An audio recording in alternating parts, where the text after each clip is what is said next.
My father dressed as Santa, gave my 7-year-old daughter a bag of garbage and a lump of coal, and told her she was too bad to deserve a gift.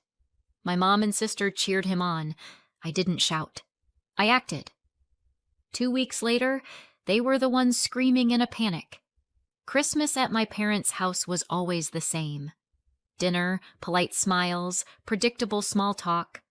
Then in the morning, gifts under the tree. Nothing magical, nothing dramatic, just routine.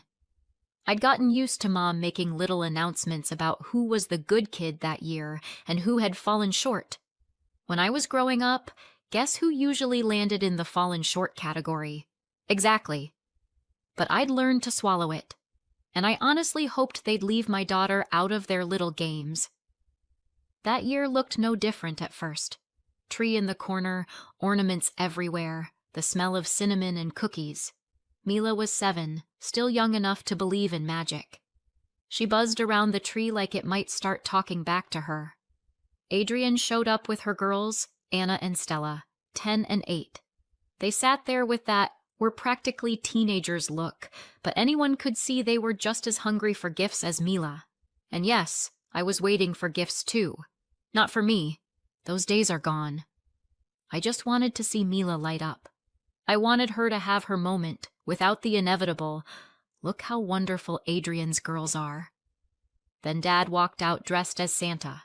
Red robe, floppy hat, cotton ball beard. The room gasped. The kids squealed. Mila looked like she'd forgotten how to breathe. I was shocked. In all my life, he'd never done this. Suddenly, he wanted to put on a show? Fine. Whatever.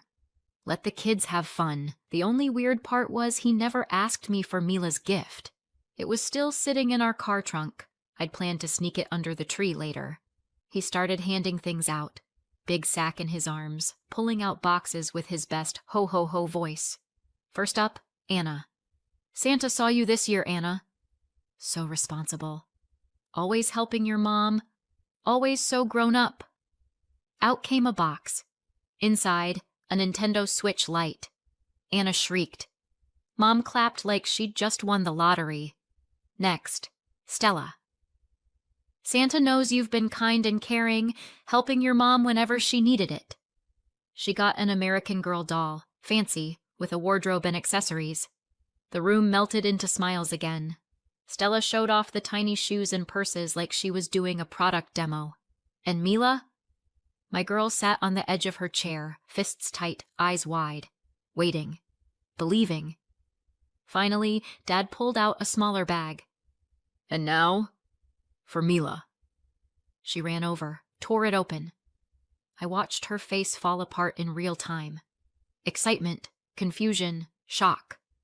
She pulled out crumpled newspapers, candy wrappers, an empty yogurt cup, and a lump of coal. Silence. Mila looked up. What's this?" Dad, still playing Santa, boomed, "That's your gift, Mila." "Because you've been a bad girl this year." I froze. Dean's hand clamped over mine, his eyes saying, "Did I hear that right?" I waited for the punchline, for Dad to laugh and pull out a real gift. But he didn't. Mila's lip trembled. "But I'm good." Dad shook his head. "You're selfish." "You didn't share your toys. Santa sees everything." "But Stella broke my doll." "I only said no that one time." Mila's tears spilled over, wiping them with her sleeve. Then Mom chimed in, dead serious. "Santa's right. Good children always share. And you wouldn't even hug your grandma. You were noisy, disobedient, disrespectful." Adrian smirked, throwing in her bit. "Exactly. That's why Santa's upset with you. No presents this year. Maybe next year. If you learn your lesson." Mila turned to us, eyes huge, desperate. She believed it.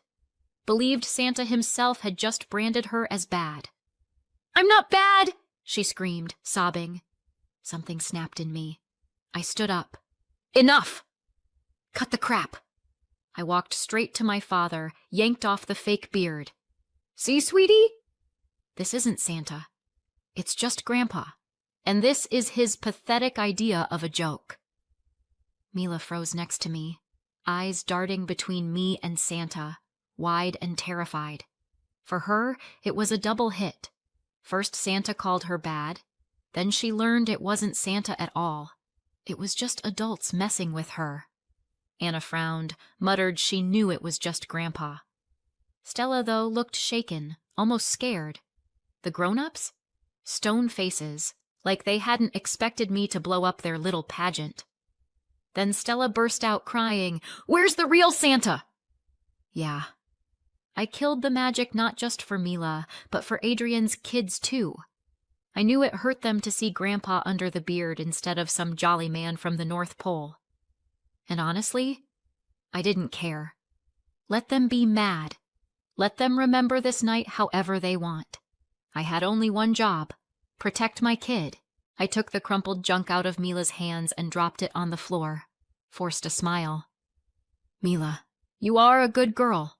The real Santa knows that. Always Dean finally stood up, walked over, scooped Mila into his arms.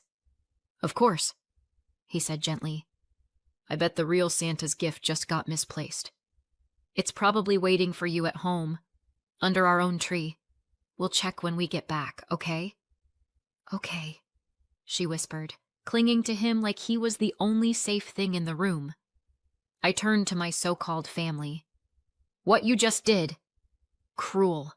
You humiliated a 7-year-old and wrecked her Christmas. For what? Some twisted idea of teaching a lesson? Mom lifted her chin, voice icy. She needs to learn to behave and understand that actions have consequences. I kept my tone flat. She did learn something tonight. She learned exactly how her grandparents treat her, and here's the consequence. We're leaving, and you'll never get another chance to hurt her again. We headed for the door. Adrian called after me, "Oh, come on, Heidi. You're overreacting." And Dad added, "We just wanted to teach her a little discipline. For her own good." We didn't answer, just grabbed our coats and left. There was nothing left to say. The whole drive home, Mila sobbed in the back seat. I sat next to her, stroking her hair, whispering it was okay. At one point, she lifted her head off my shoulder and asked, so quietly it broke me, "Mom, why did Grandpa do that?" I hugged her tighter, forcing my voice steady. "Sweetheart, he was wrong. He thought it was funny, but it wasn't. It's his fault, not yours. The real Santa loves you and would never say those things." She was quiet for a long time, then whispered, "But maybe I really am bad?" Grandpa said it. Grandma too, and Aunt Adrienne. My eyes stung. Thank God it was dark in the car. I swallowed hard. "No, baby. You're wonderful, kind, sweet, full of life. Dad and I love you so much." Dean spoke up from the driver's seat, firm and clear. "Remember this, Mila. We're proud of you. You're the best kid we could ever ask for. And if someone says otherwise, they're wrong. Their words don't matter." Mila sighed, curled back into me, and finally quieted down. And I sat there, holding her, thinking, I've put up with this for too long. That ends tonight. From now on, no one gets to break her the way they tried to break me. At home, Mila walked into a different Christmas. Our tree was glowing, the lights were soft, the house smelled like cinnamon and turkey. We'd prepped a whole dinner the day before. It had just been waiting in the fridge while we went to my parents'. We reheated everything, sat down the three of us, and ate in peace. No fake smiles, no staged show. For the first time that day, it actually felt like Christmas. Mila had her cocoa, eyes already heavy. Dean carried her to bed. I tucked her in, sat by her side until she drifted off. No more tears, no questions. Just tired, trusting sleep. I sat in the kitchen with my tea, turning the mug in my hands, replaying what had just happened. That Santa stunt wasn't spontaneous. No, it was planned. Designed for one thing only, to humiliate my kid. to punish her, for daring to just be herself. And they didn't just hand her garbage, they gave her coal, like some grim punchline from those old Christmas legends. Naughty kids get coal. Except in real life, no one actually does it. Maybe you joke about it, sure, but handing coal to a child for real? That's cruelty, and my parents decided cruelty was exactly the point. I'm 35, married, with a daughter, running my own law practice. On paper, all grown up. But sometimes I still feel like that kid shoved into Adrian's shadow. She's only 3 years older than me, but it was enough. She was the star. I was the one who owes. Our parents weren't fancy people. Dad was a plant supervisor, Mom a secretary at some state office. Pretty average. But their obsession was appearances. The family should look respectable. Neighbors impressed, guests jealous. That was the mission. And that's where the divide started. Adrian knew how to sit pretty, smile on cue. When company came, she was displayed in the living room like a trophy. Me? I was sent to the kitchen. Help out, chop the salad, bring the bread. Mom would beam. This is our beautiful Adrian, adjusting her bow. And me? I wasn't ugly, but to them I was the workhorse. She was the showroom model. I was the one with grades, contests, awards. Didn't matter. In our family, straight A's were worth less than a good hair day. I could walk in holding a certificate for winning an academic competition and hear, "Couldn't you at least fix your hair? You look sloppy, Adrian, with 0 achievements." "Good girl, you tried." If I cried, I was dramatic. Adrian cried, "Poor thing, comfort her." If I argued, I was difficult. Adrian argued, she just had a strong personality, try to understand. Same story, different labels. Chores? I scrubbed floors. Adrian folded napkins nicely. That was fairness in our house. And always the same refrain. You should do better. You should help. You should understand. My shoulds never ended. Then Adrian married her golden boy. Manager at some big company, tailored suit, slick tie, straight out of a brochure. My parents looked at him like he was Willy Wonka's golden ticket. Now that's a son-in-law. Career, status, respectable family. They bragged about him like they'd raised him themselves. He was proof Adrian had made it. I brought home Dean, an engineer, quiet, steady, no showboating, solid as a rock. But in my family, solid didn't count. To them, he was plain, boring. They wanted flashy. A lawyer, a doctor, a banker. Which is funny because, hello, I am a lawyer. My own practice, clients, stability. But it wasn't the right kind of success. Because I wasn't Adrian. If I achieved something, it was not enough. If Adrian had landed a secretarial job at a law firm, look how well she's doing. That's how the scoreboard always worked. Her husband, idolized. Me and Dean, tolerated. Then her golden ticket ripped in half. Adrian's husband bailed, left her with 2 kids and a pile of debt. My parents clutched her like a wounded bird. Poor girl, life's been so cruel. And look, I agree, she deserved sympathy. Her husband was an asshole.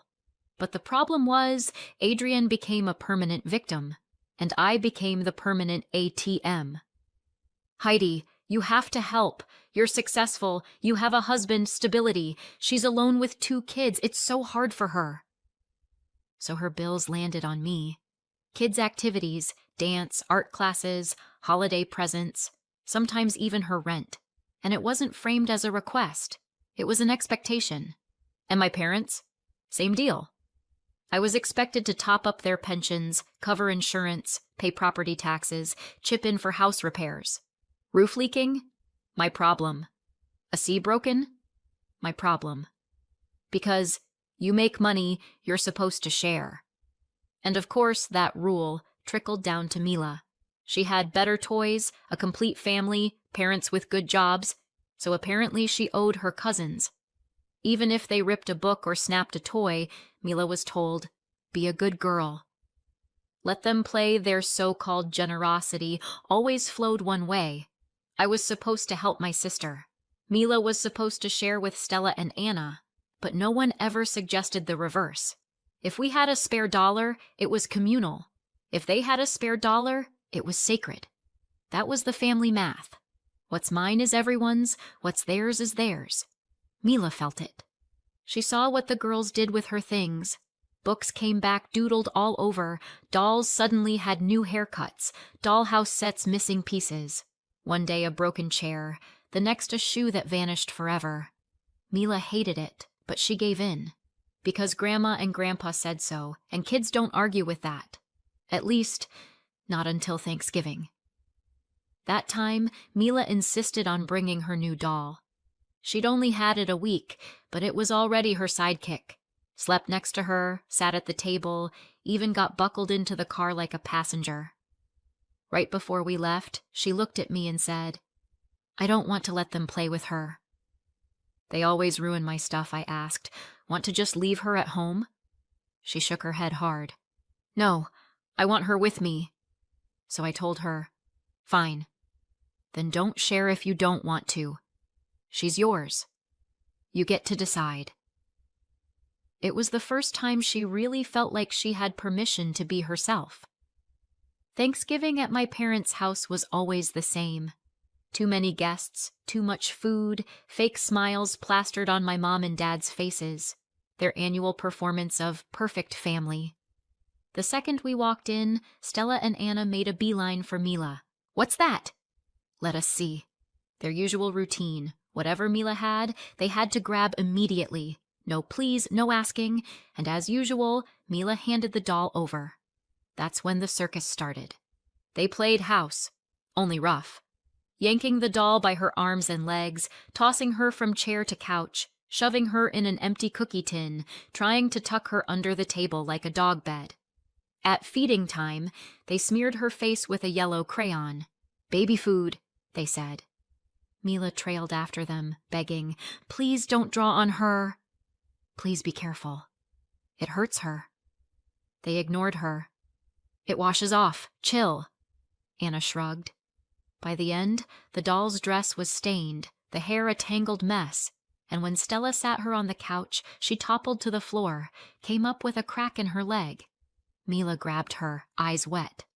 "You broke her!" Anna rolled her eyes. "So what?" "It was an accident. She's just a toy." Half an hour later, they were back. "Let us play again. We'll be careful this time." Mila, this time, said flat out no. And then my mom, loud enough for the whole room, "Good girls share." "Don't you want people to think you're generous, or do you want them calling you selfish?" I shot back, calm but sharp. She doesn't have to share something precious to her, especially after it's already been damaged. And just like that, silence. Forks paused midair. My mom gave me the look, like I'd just torched her tablecloth. But that was only Act 1. Later, when everyone was eating pie and telling old stories, Mom decided to crank up her matriarch routine. "Mila, come give Grandma a kiss. Show everyone what a sweet girl you are." Mila frowned, and with perfect kid honesty said, "I don't want to." The room went awkward. Guests chuckled nervously. Someone tried a joke. My mom went red, fussing with napkins like rearranging fabric could erase what just happened. For her, it was humiliation. And then my dad closed the night. Kids were running around, playing tag, being loud. Mila brushed past his chair, bumped it slightly. He grumbled, half joking, "You're the noisiest kid in the family." Mila stopped, looked him dead in the eye, and said totally straight, "And you're always grumpy." Not rude, just honest. Guests laughed, someone even praised her wit. But Dad froze. His face went hard, and I knew he'd remember. So there it was, a broken doll, refusing to share, refusing to kiss Grandma, and a blunt comeback to Grandpa. For a normal family, kid stuff. For mine, proof she was spoiled. They needed a spectacle, a public lesson. They decided to stage their big morality play. Not to teach Mila, really.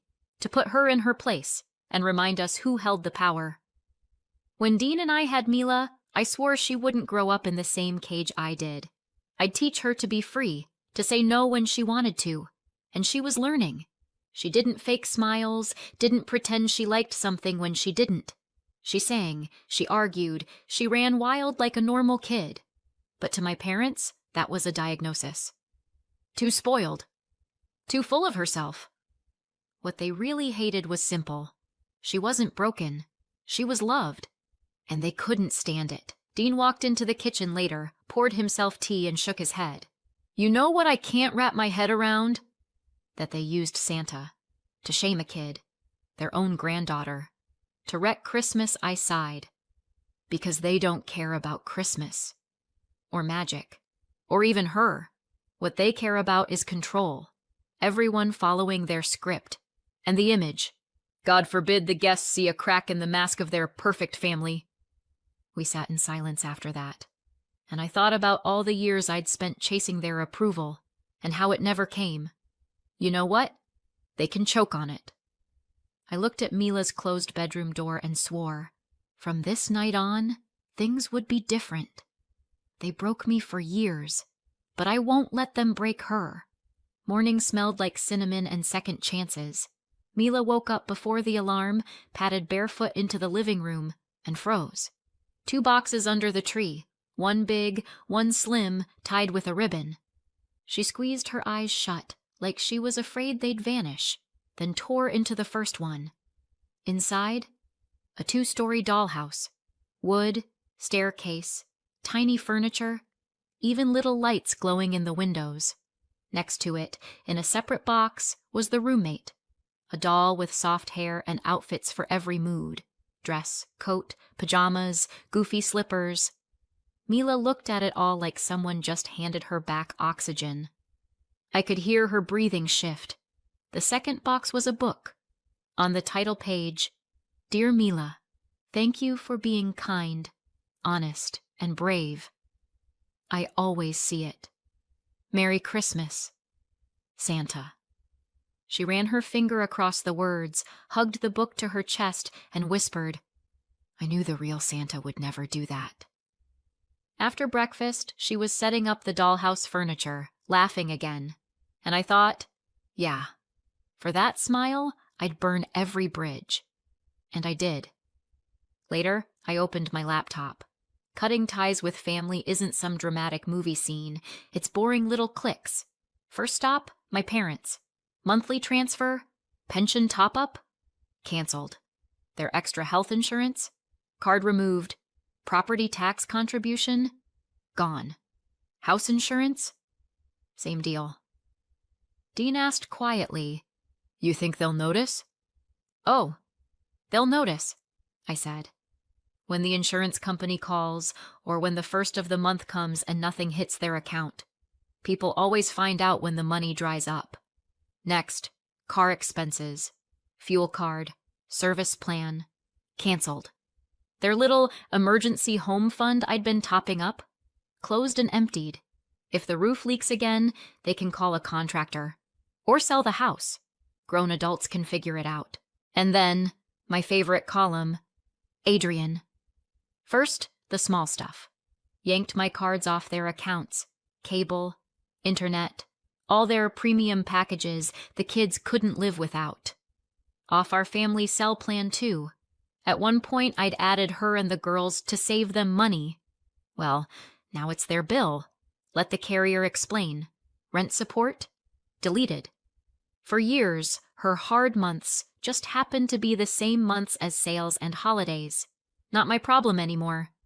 Kids' activities.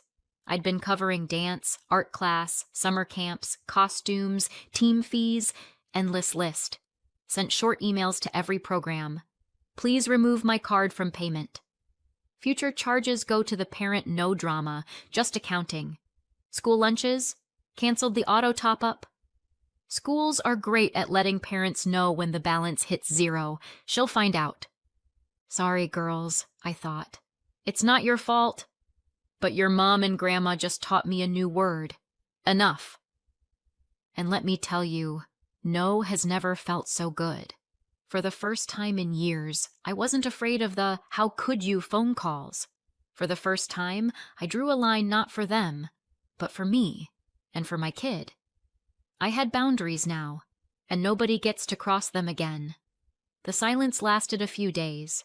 After the holidays, my parents didn't see their usual deposit. Adrian hit a payment declined at the dance studio, and then the calls started. First, my mom. "You must have forgotten to send the money." "No," I said calmly. "I didn't forget. And I'm not sending it anymore." She gasped like I'd just declared war. "How could you? We're family." "Exactly. And family doesn't do that to a child." Click. End of call. After that, it poured. Texts from my dad. "You're abandoning your parents. We raised you." Adrian writing, "The kids will lose their activities. Don't punish them." All the usual "you owe us" and "we counted on you." I didn't answer. Let them yell at the screen. Phones don't have feelings. Once Dean asked, "Maybe explain it to them?" I laughed. Explain what? That a trash bag and a lump of coal aren't a gift? That humiliating a 7-year-old isn't discipline? If they haven't figured that out by now, no speech of mine will fix it. Then they tried going through Mila. After school, my mom grabbed her hand and whispered, "It was just a Christmas joke. Tell your mom not to be mad." Mila came home confused. "Mom, was it really just a joke?" My stomach dropped. The next morning, I filed for a restraining order. No more jokes through my kid. No surprise ambushes at school. From now on, legal distance. The phone kept buzzing, group chats exploding. But to me, it wasn't pressure anymore. It was proof they finally understood. The free ride was over.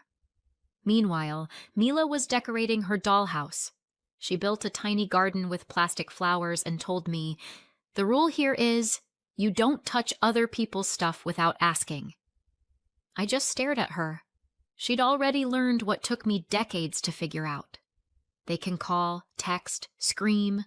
For the first time in years, my silence was peaceful. Not out of fear, out of freedom. They lost access to my money. And to my life. 6 months later, we're good. Dean, Mila, and me. Normal. Mila loves school, adores her dollhouse, and just started guitar lessons on a kid-sized guitar that actually fits her. We work, we laugh, the house feels lighter. No more weight of being watched, measured, milked. The air's finally clean. My parents? Not so much. Without my extras, they had to taste reality. The little luxuries they loved, weekend trips, new status buys, gone. The house bills are theirs now, taxes, insurance, utilities. And of course they tell everyone, our ungrateful daughter abandoned us. Adrian? Same story. Rent, kids' activities, her tab, not mine. Summer's coming, the word camp floats around, but the money isn't there. She complains to friends. My sister betrayed me. Truth is, I just stopped financing her lifestyle. And me? I don't explain. Don't justify. Let them think what they want. I've got one rule now.